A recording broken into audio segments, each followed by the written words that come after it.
In this video, I'm going to be taking the PUMA FAST-R NITRO ELITE 3 up to a half marathon in Leeds to find out if us everyday runners can actually use this shoe or not.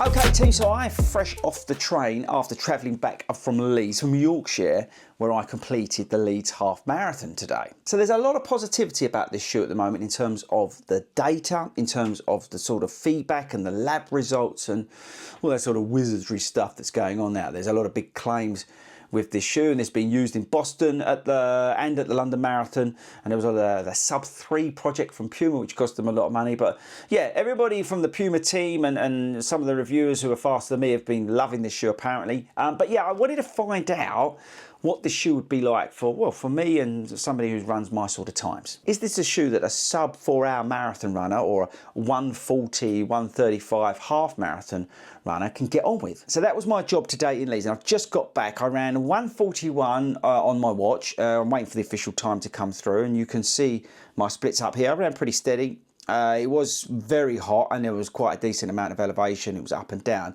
but I wanted to take this up there because this shoe for me is a half marathon shoe. There's no way, and I'll come on to that, how I could run this in the marathon. But also the previous version of this shoe I ran in a half marathon as well, so that's why I wanted to wear it today. Okay, so let's get into the stats and features of the FAST-R 3. So like I said, this shoe's got a lot of bold claims about it being the most efficient running shoe on the shelf. It's got a 40mm stack in the heel down to 32, that's an 8mm drop. Big weight shavings here, 30% allegedly. My UK 9.5 weighs 182 grams, 6.3 ounces, 260 pounds, which is a lot of money. We've got a brand new Nitro Elite foam in here. It maintains the decoupled midsole design, I'll show you that. But yeah, this is a new lighter, more energetic version. And talking about energetic versions, we've got a new power plate in here, a new design which has been to make more effective.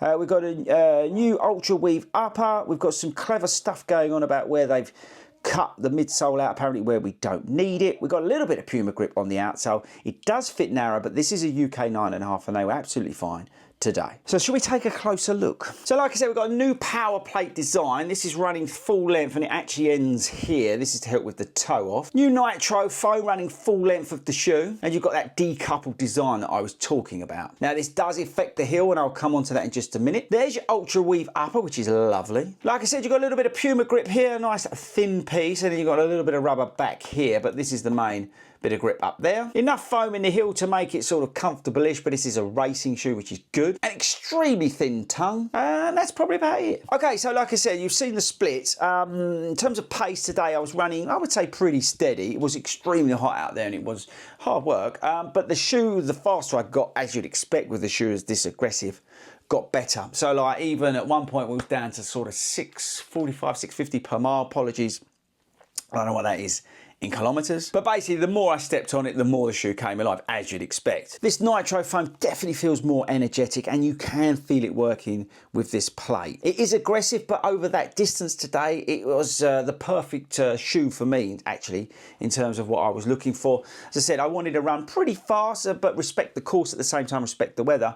But it was great, and as I was like sort of striking here on the shoe at the forefoot, it really worked out well. Now on the downhills, when I was back here, it was wildly unstable, as you'd expect, because you've literally just got this piece here. So it's massively unstable in the heel. So if you're a heel striker or midfoot really to heel striker, then you need to avoid this shoe. It was a hot day, but the upper was great. I really like this ultra weave upper. It was fantastic actually, in fact, and the fit was racy. It was snug, but I actually kind of like that on a half marathon to 10k racing shoe. No issues with lockdown, no issues with like rubbing or anything like that. And also no issues with the outside, as you'd expect from Puma grip. But the big question really is this a shoe for everyday runners? Well, no, not really. First, it's 260 pounds, and I think it's extremely aggressive. You've got to be absolutely on the money here to get the best out of this shoe, and that's not something I can do. I would say this is nowhere near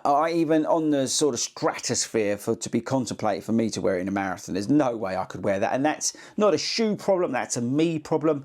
I'm simply not fast enough to get the best out of this shoe in the marathon distance. And even in the half marathon, you know, this is going to be a shoe that somebody's going to strap on and run extremely fast. It feels fast, it feels light, it feels aggressive.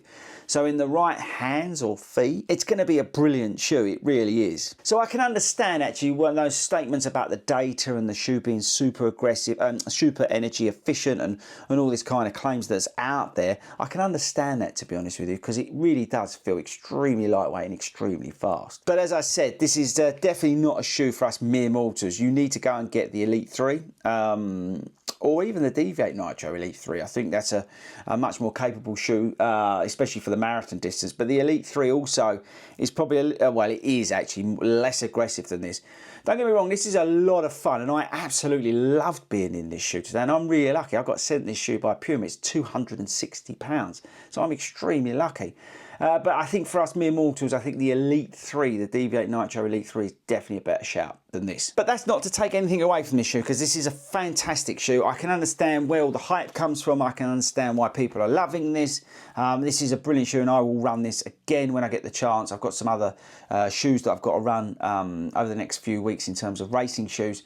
But this is a shoe that I'll definitely pull out again, especially for the half marathon distance. It was a dream today. It was so fun. It was so fast. I really, really loved it. It was the lightness and the feeling of speed that the nitro foam and the plate were giving me. So that's it, people. I think there's no reason to make this video any longer. I took it for a race. It's a racing shoe, and that's what you really should do in it. It's not a shoe that I would take to 20 miles. It's not a shoe that I would take over the half marathon distance, to be honest with you. It's just not for me in terms of those distances, because I'm not fast enough, basically, and I can't maintain my form for those sort of distances to get the best out of this shoe and the best out of this foam and the plate setup. But what I can do is get the best out of this shoe, I think, in the half marathon distance. As I said, it was really, really nice, but I don't think at £260 for you guys and girls, you've got like the Vaporfly 4 out there now, and there's obviously the shoes coming from Asics and things like that may be a little bit more forgiving than this. This is a very aggressive shoe. Kind of cool, right, actually, the way it is so aggressive and the way it's designed to really optimise those speeds. But I think for us, as I said, those everyday runners, those mere mortals, this is not a shoe that I think is necessary for you guys as well. So there we go, team. That's my honest feedback on this after running it today in the Leeds Half Marathon, which I had a hell of a great time. I really enjoyed myself in Leeds, and the race day vlog is going to be out soon, I think this weekend coming, which I've got to edit now. But yes, I wanted to come back. I wanted to give you my feedback straight after running in that. Thanks to everybody who gave me a shout out today. I really do appreciate it. If you haven't yet subscribed, make sure you do that as well. And if you don't join me on a Monday, we do a live stream on a Monday at 8 o'clock. That's always worth tuning in for as well. Okay, team, I've got to go and unpack, so I shall see you all on the next video.